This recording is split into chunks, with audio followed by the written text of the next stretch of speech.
आप देख रहे हैं सिटीजन वॉइस, मैं हूं शब। सिटीजन वॉइस में अब वक्त हो चुका है दिन भर की अहम खबरों का। तो आइए देखते हैं क्या है आज की अहम खबर। संसद में हाल ही में हुए एक बहस के दौरान केंद्रीय नेता रवि कुमार शंकर ने बेहद ही जोरदार और तीखे अंदाज में भाषण दिया, जिसे लेकर हंगामा मच गया। उनके भाषण ने विपक्षी नेता राहुल गांधी के तर्कों और आरोपों की पूरी तरह चुनौती दी और ऐसा कहा जा रहा है कि उनके बोलों ने राहुल गांधी के राजनीतिक दृष्टिकोण के परखच्चे उड़ा दिए। भाषण के दौरान कई बार संसद हंसी और हैरानी में झलकते हुए दिखे। सांसद हैरानी और हंसी में झलकते हुए दिखे, वही प्रियंका गांधी तक भावुक हो गए, उनकी आंखें नम हो गईं। इस भाषण ने न सिर्फ संसद में कार्यवाही को रोचक बना दिया, बल्कि राजनीतिक पटल पर भी कई चर्चाओं को जन्म दिया है। जानना जरूरी है सर, क्या इलेक्शन कमीशन तभी ठीक रहेगा जब वो जीतेंगे? ये सवाल मैं बहुत गंभीरता से उठाना चाहता हूं। सही। क्या इलेक्शन कमीशन तभी ठीक रहेगा जब वो जीतेंगे? इसी इलेक्शन कमीशन में उनकी सरकार बनी कि नहीं हिमाचल प्रदेश में? हाँ। इसी इलेक्शन कमीशन में उनकी सरकार कर्नाटका में बनी कि नहीं बनी? हाँ। इसी इलेक्शन कमीशन में तेलंगाना में बनी कि नहीं बनी? हाँ। इसी इलेक्शन कमीशन में अखिलेश की पार्टी जी हमसे अधिक एमपी जीते कि नहीं यूपी में 24 में? तब इलेक्शन कमीशन ठीक है, तब ठीक है। ठीक है। तो जब वो जीते तो इलेक्शन कमीशन ठीक, जब हम जीते तो इलेक्शन कमीशन खराब। सर ये कौन सा लॉजिक है, हम समझना चाहते हैं सर। थोड़ा मैं भारत के इलेक्शन रिफॉर्म्स की बात हम कर रहे हैं सर, थोड़ा इस रिकॉर्ड्स को बताना जरूरी है सर। भारत आजाद हुआ तो बहुत चर्चा थी किसको वोट देने का अधिकार दिया जाए, तो फिर पूरे विस्तार के बाद कहा भारत के आम नागरिक को वोट देने का अधिकार दिया जाएगा। Common people regardless of his sex, economic status, educational qualification, वो वोट देगा, चुनाव लड़ेगा भी सर।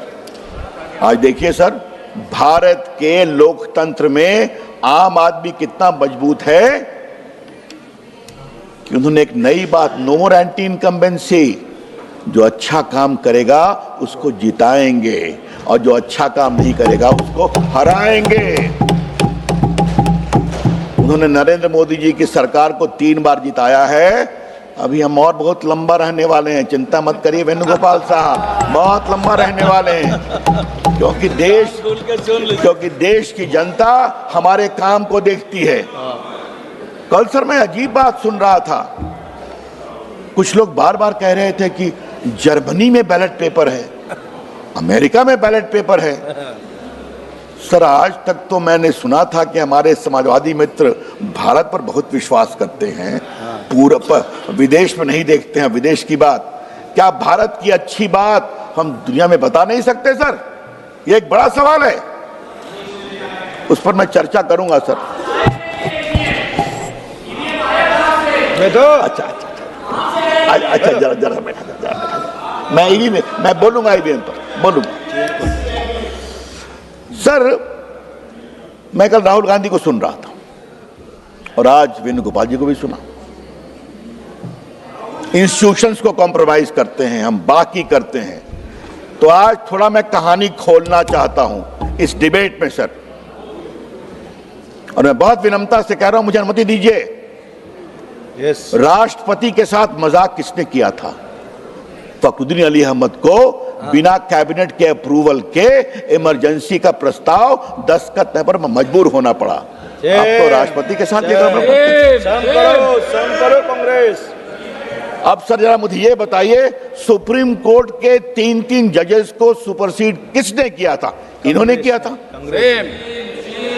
और सर HR खन्ना इमरजेंसी में उन्होंने डिसेंट दिया था कि इमरजेंसी में भी भारत के नागरिकों के संवैधानिक अधिकार को कॉम्प्रोमाइज नहीं करेंगे। सर ये बात करते हैं हम पर। HR खन्ना को इन्होंने 1 महीना के लिए भी भारत का चीफ जस्टिस नहीं बनने दिया, क्योंकि उसने नागरिकों के अधिकार की बात की थी। हमको आप कहते हैं हम संस्थाओं का सम्मान नहीं करते। याद करिए सर, संपादकों को जेल में बंद, प्रेस की सेंसरशिप। अब सर मैं 2 चीफ इलेक्शन कमिश्नर की बात करूंगा। मेरा वेणुगोपाल साहब सुनिए आप। एक तो मिस्टर गिल थे सर, जैसे ही हटे राज्यसभा बने और बनकर फिर मंत्री बन गए। और दूसरे हैं श्रीमान नवीन चावला। आज मैं उनकी कहानी बताना चाहता हूं सर। नवीन चावला वही हैं जिनका काम था इमरजेंसी में जेपी और संघ के स्वयंसेवकों को जान करके ऐसे सेल में रखना जहां छत ऐसी गर्म हो कि गर्मी में परेशान हो जाए। शाह कमीशन की रिपोर्ट में लिखा हुआ है। वो रिटायर हुए सर, इनकी सरकार ने उनको बनाया इलेक्शन कमिश्नर। उनका पहला काम क्या हुआ? यूपी का चुनाव था और एक कोल्यूसिव कंप्लेन कराया गया कि बीजेपी को बैन कर दिया जाए। सर नोटिस हुई, स्वर्गीय अरुण जेटली हम पेश हुए थे सर, और पहला काम किया, हमने कहा नवीन चावला बीजेपी के खिलाफ शिकायत नहीं सुन सकते हैं क्योंकि वो बायस्ड हैं। 3 दिन बहस चली और बाद में चीफ इलेक्शन कमिश्नर और कुरैशी साहब ने हम लोग की बात माना। He can not here this proceeding. उस समय के चीफ इलेक्शन कमिश्नर ने राष्ट्रपति को शिकायत की कि नवीन चावला का इतना ओमिशन एंड कमीशन है कि उनको इलेक्शन कमिश्नर से हटाया जाए। इन्होंने क्या किया? हटाने की बात तो दूर, उसको बना दिया चीफ इलेक्शन कमिश्नर। बात करते हैं आप, बात करते हैं आप। ये आपका इतिहास। क्या राष्ट्रपति, क्या सुप्रीम कोर्ट के जजेस, क्या एडिटर, क्या प्रेस सेंसरशिप और क्या दो चीफ इलेक्शन कमिश्नर। तो वेणुगोपाल जी कृपा करके हमें आप भाषण न दें। ये मेरा आपको जरा अपने अतीत में झांके। ये झांकना बहुत, you need to reflect. Sir ji, kindly And today you are a good friend of mine. Let me tell you this. kindly address the chair. Please Sir. have an. Kindly Sir, address sir. the chair, sir. Today I would like to very gently tell my very good friend Mr. Venugopal, please reflect as to what is the condition of your party. Yes. That's the right word. Thank you. अब sir ये RSS की बात, sir Rahul Gandhi ji को मैं सुनता हूं, बहुत ध्यान से सुनता हूं। पहला सुनता हूं कि आज उन्होंने होमवर्क किया कि नहीं किया, तो बार बार लगता है कि फिर होमवर्क नहीं किए। कल भी वही हाल था। तो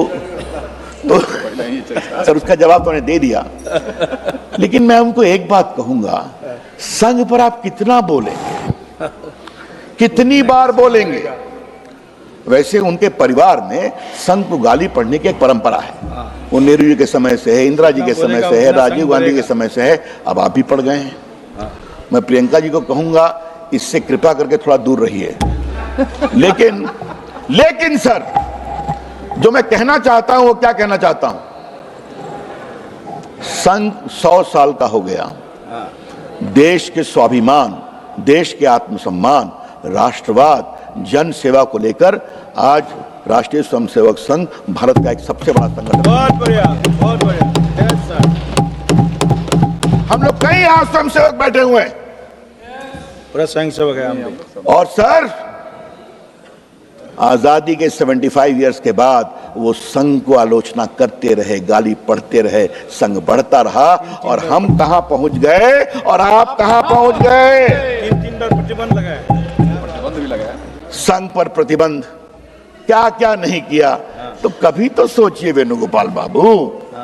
अब मैं तो, हमारे लॉ मिनिस्टर साहब कहां गए, वो तो कह रहे थे कि धूल थी अपने चेहरे पर, हम आईना साफ कर रहे थे। तो ये तो मैं नहीं कहूंगा, but surely mister Venugopal, you are a good friend of mine. There is a need for serious introspection and don't seek alibi about election commission. Sir समस्या क्या है? समस्या ये है कि जनता इनको विश्वास नहीं करती। अगर जनता ने विश्वास किया सर, 50 साल इन्होंने भारत में राज किया था और लगभग 15-20 साल along with alliance। अब जनता ने इनको देख लिया, जनता ने इनको झेल लिया, जनता ने बर्दाश्त कर लिया। अब जनता आपको नमस्ते करती है तो आप सोचिए जनता आपको नमस्ते क्यों कर रही है। कुछ कारण है इसका। जनता ने भारतीय जनता पार्टी, एनडीए और नरेंद्र मोदी की अगुवाई में एक विकल्प ढूंढा है। उनके काम को देखा है, जो गरीबों की सेवा हो रही, डिलीवरी हो रही है और जो भारत का आत्मसम्मान बढ़ रहा है। सर आज भारत की इकोनॉमी कहां पहुंच गई सर, बताइए तो। और दुनिया, सर अभी मैं गया था पार्लियामेंट इलेक्शन को लीड करके ऑपरेशन सिंदूर के, बाकी लोग भी गए थे सर, अपोजिशन के लोग भी गए थे। सर क्या जर्मनी, क्या इटली, क्या इंग्लैंड, क्या बेल्जियम, हर जगह हमें भारत का सम्मान है। आर्थिक व्यवस्था के कारण हम भारत के साथ रिश्ता बनाना चाहते हैं। ये भी सच्चाई है। हो रही है कि नहीं हो रही? तो मेरा खाली कहना है सर कि कभी कभी भारत के राइज और भारत की इकोनॉमी और भारत की अर्थव्यवस्था और भारत की सामरिक शक्ति, इस सब का सम्मान देखिए, तब लगेगा देश क्यों हमारे साथ है। सर आज मैं एक बात और क्लैरिफाई कर देना चाहता हूं सर, इसका भी जवाब मेरे सामने बहुत स्पष्ट है सर। वो जब रेवड़ी बांटे हैं तो रेवड़ी रेवड़ी नहीं है। हम जब गरीबों की चिंता करें तो गड़बड़ है। ये कि क्या मामला है। लेकिन सर आज मैं इस बात को क्लैरिफाई कर देना चाहता हूं, क्या बिहार में नीतीश कुमार की अगुवाई में एनडीए की सरकार की जीत सिर्फ वो 10,000 रुपये के कारण है? वहां पर जितना महिलाओं का सम्मान हुआ पिछले 20 साल में, साइकिल योजना, नारी बंधन, सुरक्षा योजना, आज जो मोदी जी की सरकार में महिलाओं को सम्मान मिला है, बीएसएफ, सीआरपीएफ, सेना में, बाकी में, तो जनता ने देखा है कि महिलाओं को अंदर का आत्मविश्वास आया है सर। अब सर खादी की बात कल सुना हो रही थी। खादी तो आपने गांधी जी का कब का भुला दिया। खादी का सम्मान मोदी जी की सरकार ने किया है कि आज खादी की कमाई विदेशी बन गए। सर बार बार उधर से एक बात कही जा रही है, रिवर्ट टू बैलेट पेपर, तो दूध का दूध, पानी का पानी हो जाएगा। अब सर मुझे बड़ा आश्चर्य लगता है, हम और जनार्दन सिग्रीवाल और कई लोग बिहार से आते हैं सर। क्या हाल था बिहार और यूपी का? जिस दिन वोटिंग, उस दिन कम से कम 10-12 लाश गिरती थी, कम से कम। और सर मैं पार्टी का कार्यकर्ता काफी समय से हूं। पटना में सर बूथ कैप्चरिंग होती थी कि हम लोग को लड़ना पड़ता था हाई कोर्ट के बगल में, और कॉम्प्लेन मैंने 4 चुनाव पटना लोकसभा का काउंटर मांड कराया सर, लूट के कारण। बंगाल भी ऐसा ही है। हाँ, बंगाल भी अब बंगाल तो जो है सो है ही है सर। बंगाल के बारे में क्या कहना है? चाहे मैं आ रहा हूं, चाहे सर आईके गुजराल इलेक्शन लड़ रहे थे आरजेडी से, उनका इलेक्शन मैंने काउंटर मार्ड कराया था, आपको बताना चाहता हूं। तो सर ये था, आज 89 में बूथ कैप्चरिंग को ऑफेंस माना गया, लॉ में बदलाव किया गया और इलेक्शन कमीशन ने पावर लिया कि if there is a booth capturing, if the commission is satisfied, election can be countermanded. तो इसका कोई प्रॉब्लम है क्या? सर देखिए, सुधार की मैं बात कर रहा हूं। तो आज बैलेट पेपर लाया जाए तो मतलब लूट का बाजार लाया जाए, बूथ कैप्चरिंग लाया जाए। सर आज मुझे गर्व है कि बिहार में 243 सीट्स पर इलेक्शन हुआ, एक भी रीपोलिंग नहीं हुआ। एक का मतलब एक रीपोलिंग नहीं हुआ, एक बूथ कैप्चर की शिकायत नहीं आई।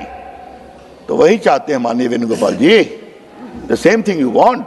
Therefore, please don't talk about reversal to ballot paper. जंगल राज वापस आए। And sir, I want to place it on record before this house that at least 24 judgments of the Supreme Court and High Courts are there validating the electronic voting machine. और sir ये लोग यहाँ जो इतना चिल्लाते हैं, हल्ला करते हैं, एक बार इलेक्शन कमीशन ने कहा कि मैं सारी टेक्नोलॉजी को पब्लिकली दिखाऊंगा यही कॉन्स्टिट्यूशन क्लब में, और सारी पॉलिटिकल पार्टी के रिप्रेजेंटेटिव आए और इसमें डिफेक्ट को बताएं। इन लोग कोई नहीं गए, किसी की हिम्मत नहीं हुई। और सर अभी बार बार कह रहे हैं, बिहार का इलेक्शन हुआ, इन्होंने एक भी कॉम्प्लेन अपील नहीं किया। अब सर बार बार कह रहे हैं वीवीपैट, बाकी सुप्रीम कोर्ट ने कहा है वीवीपैट को आपको सैंपल के रूप में 5% करना है। वो होता है सर, बिहार में भी हुआ। सर ये बार बार ये क्लैरिफाई करना बहुत जरूरी है, it is a very serious matter. Why was chief justice not kept? And I want to clarify it sir. That was an interim arrangement made under the order of the court. He acknowledged that. I appreciate that. And thereafter said, you make the law.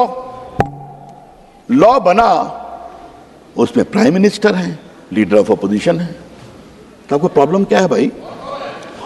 Leader of opposition से आप चाहते क्या हैं कि बिना chief justice के support क्या वहां जाएंगे नहीं? कितनी बार राहुल गांधी बॉयकॉट किए हैं चीफ इलेक्शन कमिश्नर की नियुक्ति के प्रोसीजर को? आप मुझे बताइए। ऑब्जेक्शन दिया इन्होंने। ये तो सर ये क्या मतलब है इसका? और sir as a student of constitution house में बात चली है तो आज मैं इस विषय को उठाना चाहता हूं सर, और बड़ी विनम्रता से उठा रहा हूं।